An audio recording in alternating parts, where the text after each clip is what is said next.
That's the Sistine Chapel. Let's go over there. Wow, it's Michelangelo's Last Judgment.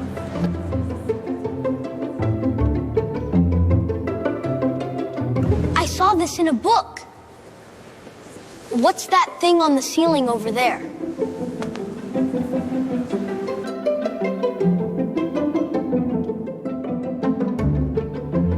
Do you know the most illustrious intellectual lineage in human history? In 5th and 4th century BC Athens, there lived 3 giants who followed one after another. Socrates, the one who questioned. Plato, the one who recorded. And Aristotle, the one who systematized. Names you have surely heard before.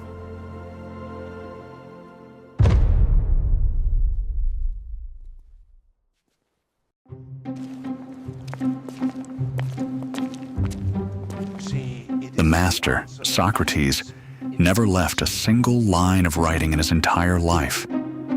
He unearthed truth solely through dialogue. It was his disciple, Plato, who broke that silence, transcribing his master's voice to share it with the world. The relationship between Plato and his student Aristotle was extraordinary. They were together for almost 20 years. But here is the twist. A crack began to form in the seemingly perfect relationship between master and disciple. The culprit? None other than the star pupil of the academy, the very school Plato himself established. Aristotle.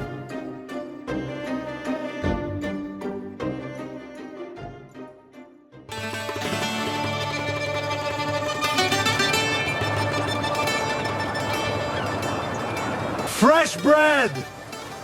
Fresh bread! It's freshly baked bread this morning.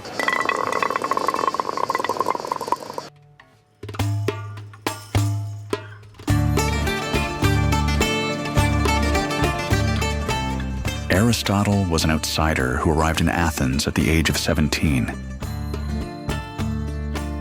Coming from Macedonia, he had no citizenship. And he couldn't even own a single square inch of land in his own name.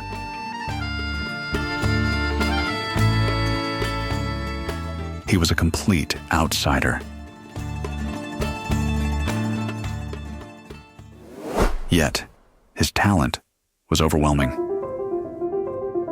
His master Plato called him Nous, intellect itself. Can you imagine this country bumpkin of an outsider flaunting his genius among the noble youths of Athens?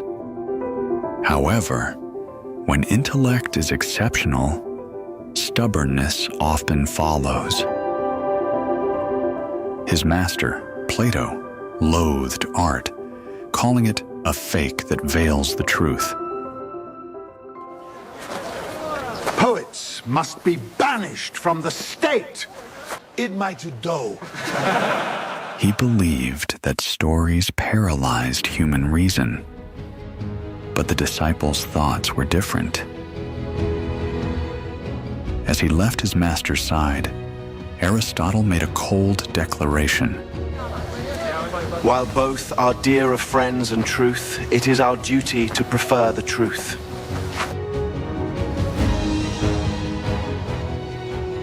After parting ways with his master,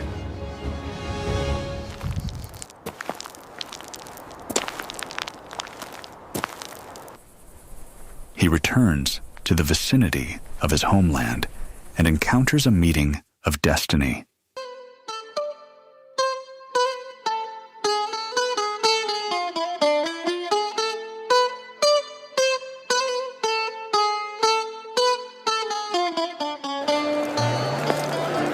Look, Aristotle! I only heard about it, but it really came. His fame crossed borders. King Philip of Macedon appointed him as the tutor for his 14-year-old son, Alexander. The greatest genius of the era and the future conqueror. This fateful meeting began not in a grand palace, but in a forest cave. What did he teach the prince? Swordsmanship? Horsemanship? No. It was poetry. He gifted Alexander the poems of Homer, planting the seeds of heroic narrative within him. He told the fiery stories of how heroes like Achilles overcame suffering to seize glory. The effect was staggering.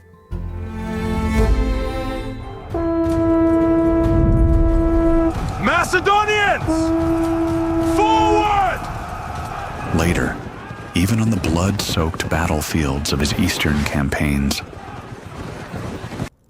Alexander slept with that book of poetry under his pillow. It wasn't rigorous military training that awakened a boy's ambition and led him to conquer the world. It was the power of a meticulously crafted story. Aristotle witnessed it firsthand. How a story shapes a human soul and transforms the world.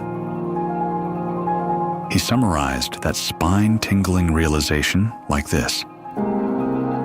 Consequently, poetry is more philosophical and more elevated than history. History merely records what has already happened. But poetry deals with universal truths that could happen to any human being. In the end, he proved the fundamental reason why our hearts race when we encounter a story. After teaching Alexander, he returns to Athens.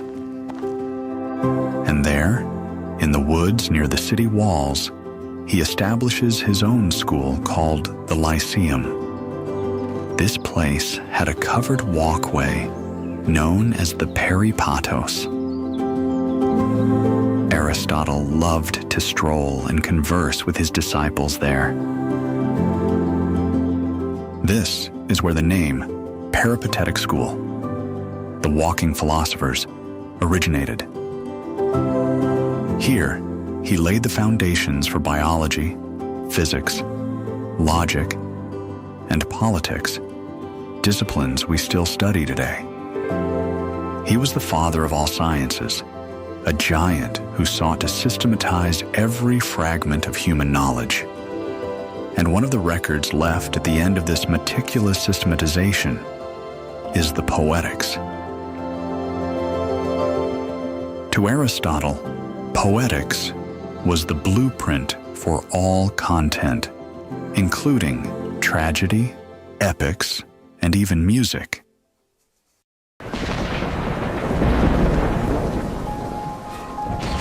But fate was cruel. His pupil, Alexander the Great, who once ruled the world, died suddenly at the young age of 33.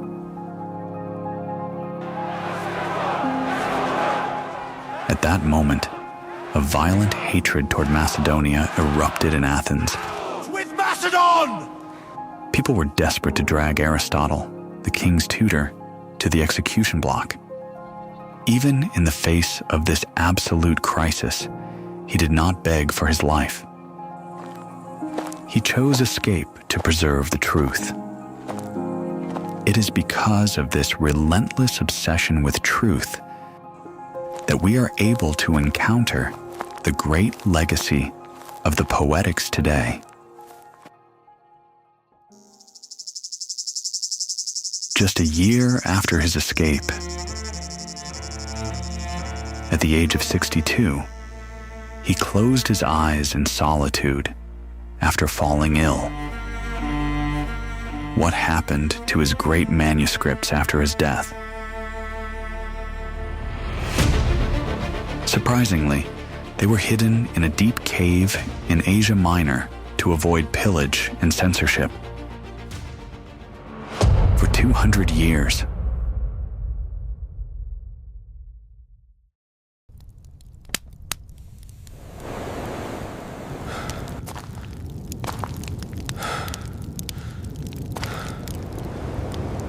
Finally emerged into the world in the 1st century BC. Ultimately, the poetics we read today is a miracle that survived those turbulent times. Those tattered papyrus scrolls, melted by humidity and gnawed by insects, finally returned to human hands. The surviving sentences on tragedy have served as the sturdy skeleton of all storytelling for the past 2,300 years. Every moment we rave over a movie or weep together at a protagonist's misfortune, all these formulas that have captivated humanity began with this single, thin book. Every great storyteller who was ahead of their time, including the giant Shakespeare, is ultimately his pupil. Aristotle believed that through stories, we purify our souls and gain the strength to endure the tragedies of life. That, he argued, is the unique function belonging only to art. Are you ready to enter the maze of stories designed by Aristotle? We now begin the first chapter of the intellectual temptation he once hid in a cave.